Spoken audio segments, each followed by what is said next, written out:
তা আমার মাথা নিয়ে তারা গ্লাসও লাগাইছে, এখন বেসিনটা ভাঙ্গা আছে যেখানে আমার তারা রাখলো নিয়ে। তবে এখানে আমার বেজান একজন আমার হাত ধরছে, হাত ধরিয়া হাত কতজনে ধরছে, পা কতজনে ধরছে, গেঞ্জি ধরছে, চুলে ধরে টানছে, আমার বেজান মারছে, আমার বুট মারছে, পাথর দিয়া, যে ইট দিয়া, মাটি আসলো সাইডে এটা দিয়া।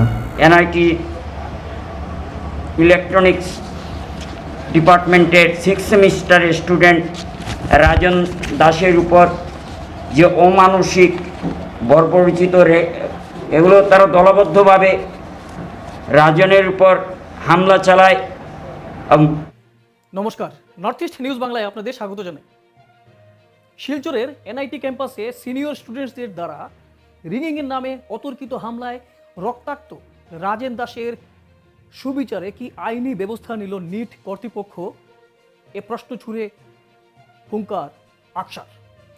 রবিবার এক সাংবাদিক সম্মেলন ডেকে আক্রান্ত ছাত্র রাজেনকে পাশে রেখে আকসার উপদেষ্টা রূপম নন্দীপুর কায়স্থ এনআইটি নিটের ভূমিকায় অসন্তোষ ব্যক্ত করে নিজের ক্ষোভ উগড়ে দেন। 17 দিন অতিক্রান্ত হলেও এনআইটি দৃষ্টান্তমূলক পদক্ষেপ কেন নেয়নি প্রশ্ন ছুড়ে দেন রূপম নন্দী। এনআইটি কর্তৃপক্ষের দিকে বৈষম্যমূলক আচরণের অভিযোগ এনে আক্রান্ত রাজেনের সুবিচারের জোরালো দাবি জানান তিনি। অন্যথায় আকসার মতো করে বৃহত্তর আন্দোলন গড়ে তুলতে পিছপা হবে না বলে সাফ জানিয়ে দেন রূপম নন্দীপুর কায়স্থ। উনি বলছেন, ইতিহাস সাক্ষী রয়েছে আকসা কি করতে পারে। এদিন তিনি আক্রান্ত নিটের ইলেকট্রনিক বিভাগের 6 সেমিস্টারের ছাত্র রাজেনকে সিনিয়রদের দ্বারা অতর্কিত হামলার ঘটনার বিস্তারিত তুলে ধরে জানান, 28 এপ্রিল রাত আনুমানিক 11:15 নাগাদ তার উপর আক্রমণ হেনে দলবদ্ধভাবে অভিযুক্ত ছাত্ররা, পরে রক্তাক্ত অবস্থায় সহপাঠীরা হোস্টেলের রুমে নিয়ে যায় রাজেনকে। ফের ওই অভিযুক্তরা রুমে এসে ল্যাপটপ ও মোবাইল ভেঙে দেয় রাজেনের। তার মাথা দেয়ালে চেপে ধরে এবং প্রাণে মারার চেষ্টা চালায় বলে জানান আক্রান্ত রাজেন রূপমবাবুর পাশে বসে। পরে সহপাঠীদের তৎপরতায় রক্তাক্ত অবস্থায় অ্যাম্বুলেন্স করে রাতেই তাকে শিলচর মেডিকেল কলেজ হাসপাতালে পাঠানো হয়। রূপমবাবু সাফ জানান, এখন মামলাটি আপোষ মীমাংসা না করলে ভবিষ্যৎ নাশের হুমকি আসছে বলেও রাজন তাদের জানিয়েছেন। নর্থ ইস্ট নিউজ বাংলার প্রতিনিধি অজিত দাসের প্রতিবেদন। 28 তারিখ আমার এক্সাম চলাতে আসলো, আমি এক্সাম দিয়ে আসলাম, পরের দিন আমার আইডি এক্সাম আসলো। তা আমরা এনআইটির মধ্যে এটা কমন যে রাত্রে আমরা পড়তে মানে হোল নাইট স্টাডি করি পরীক্ষার আগে। আমি একদিন পড়াতে আসলাম রাত্রে 12টা বাজতে আসলো। আমার রুমের পাশেই নাইট ক্যান্টিন, 11:45 বাজাতে আসলো। আমি যেতাম আসলাম, আমি যাওয়ার আগে দেখছি কিছু বাচ্চারা মানে অন্ধকারে লাইন ধরে দাঁড়ানো নিতেছে, 15-20 জনের মতো। তারা দেখছি আমি একজন অলরেডি সাইকেল বাংসুর পরের, আমি স্টিল আমি যাওয়াতে আসলাম কাট মানে তারা সাইডের দিকে, কিন্তু তারা আমার উপরে সিগারেটের ধোঁয়া ছাড়ছে। আমি স্টিল অ্যাভয়েড করে দিতাম আসলাম, কিন্তু পিছন থেকে আমার একজন ধরে লিছে মানে টি শার্টে, তারপর সামনে ধরছে টি শার্টে ধরিয়ে আমার গালি দিছে, মাথার ভাইয়া কইছে, আমার জিজ্ঞাসে কলার হাত ধরে জিজ্ঞেস স্কলার আইডি বাতা হতে, স্কলার আইডি মানে রোল নম্বর। টেকনিক্যাল ফাদার কনে মানে আমার সিনিয়র হাফ প্যান্ট কিউবে নেয় সিনিয়রকে সামনে। অ্যাকচুয়ালি আমি আমার রুমেই আসলাম, মানে রুমের সামনেই তে হাফ প্যান্ট। আর তারা এই হোস্টেলে আসলো, তারা হোস্টেল 4-এর এই হোস্টেল, আমি হোস্টেল 7। তারপরে আমি কিনা করছি, আমি তারা হাতটা ধরিয়া খুঁজছি কলার ছড়কে বাদ কর। আমি সেটা জানতাম না যে হেস আমার সিনিয়র, কিন্তু আমার কলার ধরছিল। তো ওখানে আমার সেন্টিভ ওটাই আমার দূর ছিল যে আমি এর কলারটা আমার মানে টি শার্টটা সারাইছি হাত ধরিয়ে যে কলার ছড়কে বাদ কর। এটা তারা সেंटीमेंट हार्ट हुई गई। तू सीनियर को कैसे मार से मतलब टच कर सकता है, हम तेरे को कर सकते तू नहीं कर सकता। तो इतना होया तारा আমার পুশ করা লাগাইছে, সিনিয়র কেসে টাচ কিয়া পিছন থেকে আরও মানুষ আসলে তারা এটার কমিউনে লিয়ে গেছে গিয়া আসামিজ কেসে টাচ কিয়া মানে ওরকম হয়তো আসলেও না ইনভলভ স্টিল ওরকম কথা গেছে। তো এটা অ্যাকচুয়ালি মানে বহুত আমার আছে না মানে সে এটা আসামিজ বেঙ্গলি এরকম না, আমার বাসানিতে আসামিজ ফ্রেন্ড একটা হেরু মারি খাইছে।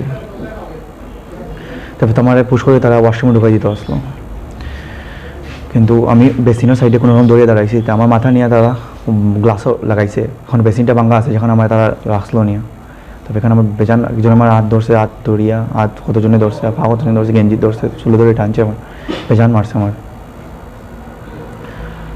বুট মারছে পাথর দিয়া, যে ইট দিয়া, মাটি আসলো সাইডে এটা দিয়া।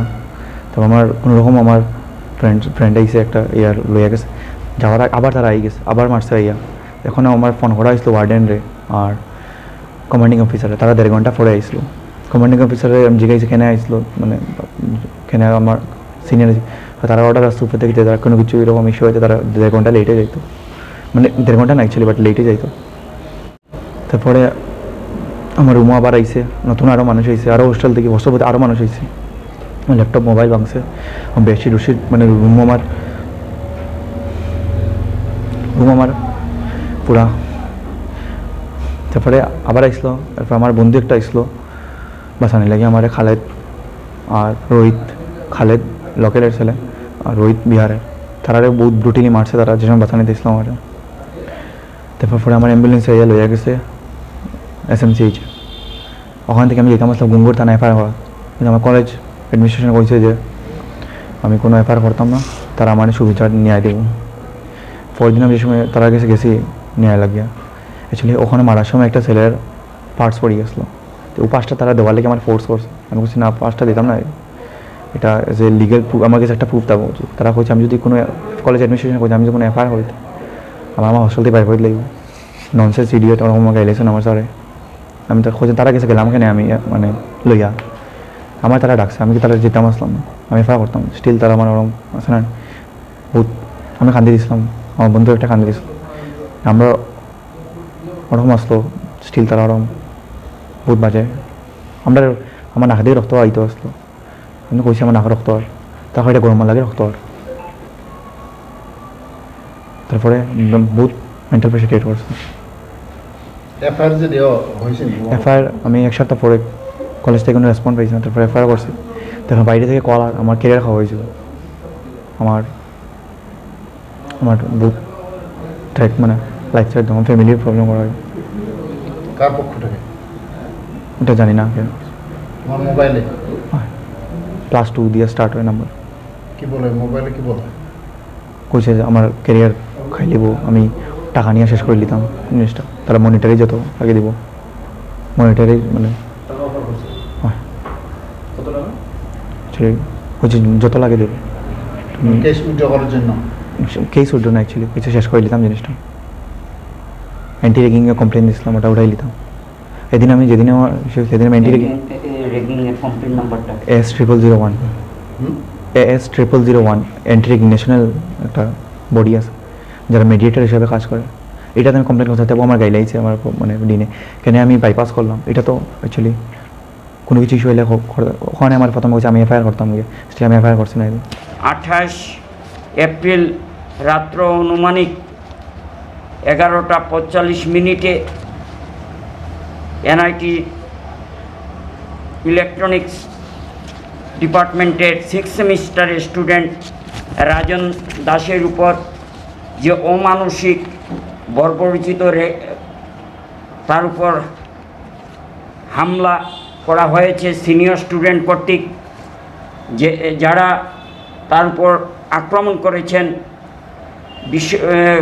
NIT কর্তৃপক্ষ, ডিন, স্টুডেন্ট ওয়েলফেয়ার, 10 জনের নাম এখানে করেছেন: সাজন নেওর, অভিলাষ নারায়ণ ডেকা, কিমরাজ হেন্ডিক, বিশ্বজিৎ দেউড়ি, SL সিং,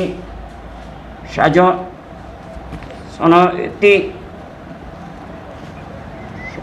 নাথ, সঞ্জুতি নাথ, রজিত দাস, রাহুল পেগু,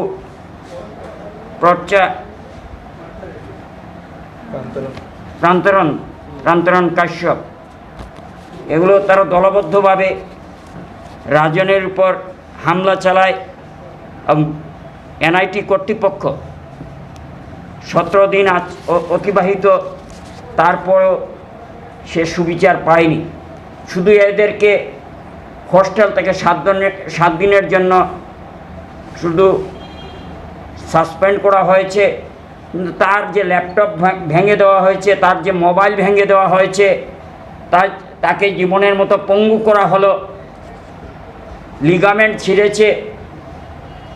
এ ব্যাপারে আজকে বরাকের ছাত্র সমাজের কাছে আমাদের আর্জি, আপনারা এগিয়ে আসুন, এ ব্যাপারে সরব হন।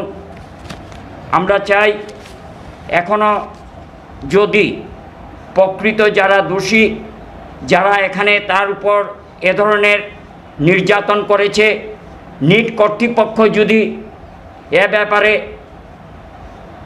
পদক্ষেপ না নেন, যারা গিল্টি তাদের বিরুদ্ধে যদি আইনা ব্যবস্থা না নেন, তাহলে আমরা নিট কর্তৃপক্ষের বিরুদ্ধে আমরা আন্দোলনে যেতে বাধ্য হব। হয়ে এই মাটিতে মার খেলো আকশা এটা মেনে নিতে পারে না। এই উপত্যকার Rajan Das, son of the soil of this valley, Rajan Das এই উপত্যকার ভূমিপুত্র, এবং যারা তার উপর হামলা করেছে তাদের জানা উচিত যে রাজন একা নয়, এবং রাজনের উপর যা হয়েছে আমরা তা মেনে নিতে পারি না। আমরা এ ব্যাপারে নিট কর্তৃপক্ষকে সোজা সাপটা ভাষায় জানিয়ে দিতে চাই, আপনারা কাল বিলম্ব না করে এদের বিরুদ্ধে আইনানুগ ব্যবস্থা নিন। 7 দিনের জন্য শুধু হোস্টেল থেকে সাসপেন্ড করে দিলেই হবে না, না হলে আমরা এ ব্যাপারে আইনানুগ কিভাবে পদক্ষেপ নিতে হয় আমরা সেটা জানি। কেন আজকে সেটা জেনেও এনআইটির যিনি ডিএসডব্লিউ এনআইটির ডাইরেক্টর কেন কঠোর পদক্ষেপ নিলেন না, এটাই আমাদের কাছে একটা প্রশ্নবোধক চিহ্ন হয়ে আছে। এবং আমরা চাই বরাক ব্রহ্মপুত্রের সেতুবন্ধন, আমরা চাই ভারতবর্ষের তামাম ভারতবর্ষের বিভিন্ন জায়গা থেকে, পৃথিবীর যে কোনো জায়গা থেকে এনআইটি আসাম বিশ্ববিদ্যালয়ে এসে ছাত্ররা পড়ুক। তার মানেই নয় আমাদের ছেলেদের উপর এখানে আক্রমণ হবে আর আমরা সেটা মেনে নেব, এটা হয় না। আজকে সম্প্রীতির কথা বলা হয়, আজকে রাজনের ব্যাপারে ব্রহ্মপুত্রের উপত্যকার কোনো সংগঠন কেন আজকে মুখ খুললেন না? কেন নীরব? কোথায় আজকে কি বার্তা দিতে চাইছেন আপনারা?